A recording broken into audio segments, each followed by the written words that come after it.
Hello, Cheryl here with Harmonized Living. I hope that you are all doing well today.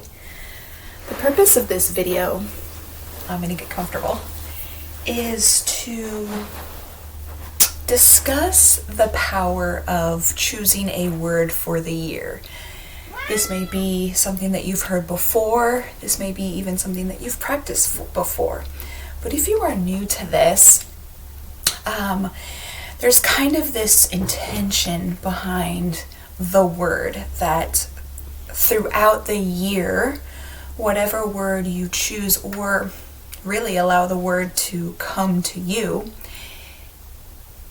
as that word pops into your attention, into focus, into your intuition, it kind of does this like realign, brings you back to whatever it is that is calling you this year.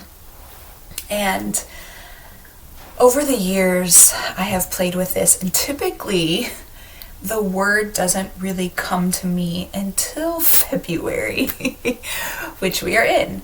And last year it was softening.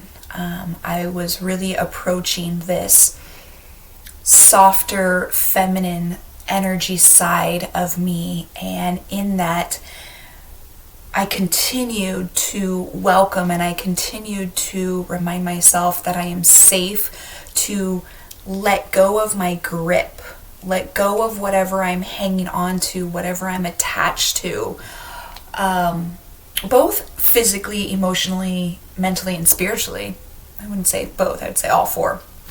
And it really was a profound experience in such subtle ways that I would hear soften in the way that I hold a pencil or a pen, soften in the way that I wash dishes, soften in the way that I speak, soften in the way that I love myself.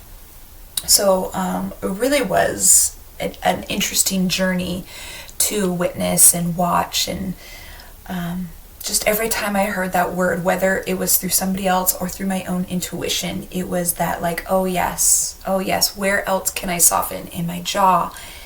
Where else can I soften in my belief systems that are crumbling with each passing day and year that I think is incredible, but sometimes we can hang on to things. So again, softening was the word last year.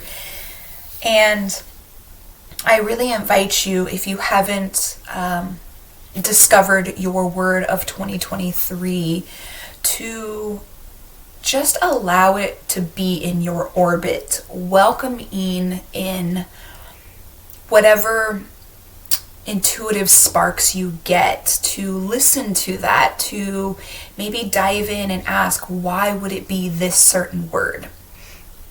And maybe you find yourself throughout the year noticing like, oh wow, that word is still coming up, that must be my word. And then you take that into more intentional practices. So I want to remind you that there's no wrong word. There's no wrong word. And it may even change. So my word at the beginning of January was consistency. No, it was playful. I want to be more playful this year. And then as I'm working on being more consistent in my own practices that I absolutely love, but how come that we resist the things that we love doing, or the things that we know are good for us? Sometimes we resist those. So I'm looking into that deeper for myself, and if you feel the same way, I invite you to do the same. So it was playfulness, and then consistencies. I want to be more consistent. I want to not just check things off, but I really want to be in the moment and practice.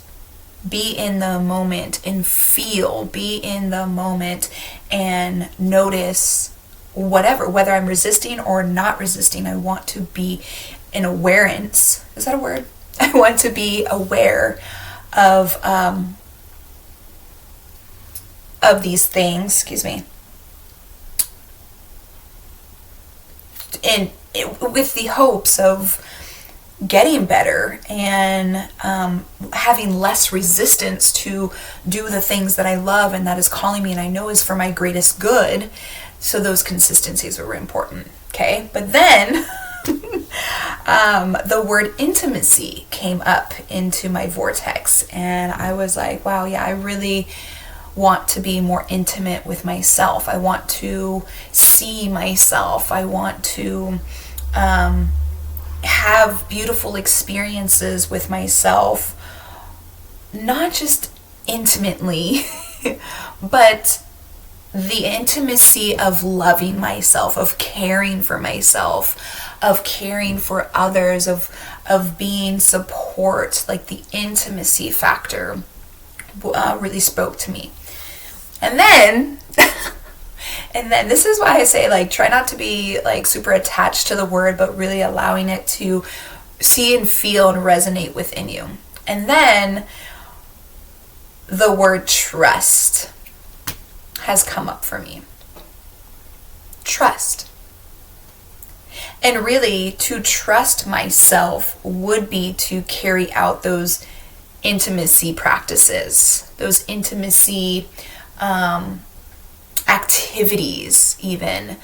It would also, trusting myself would also flow into my consistencies. Trust myself that the day will be what it is, and I'm going to do X, Y, Z, and I'm going to work through whatever at that time.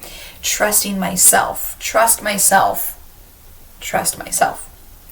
And then that trusting myself goes into also being playful, letting my inner child run the show for a day or a few hours, really rewarding myself for all of the devotion that I have in the healing for my journey that can or can't or may not be really deep. Sometimes it really is. And so play is really important. So as a conclusion, allow the word to come to you and play with it. And don't be surprised if it changes. It's okay. Just go with the flow. And if you've never done something like this before, I welcome you to just play.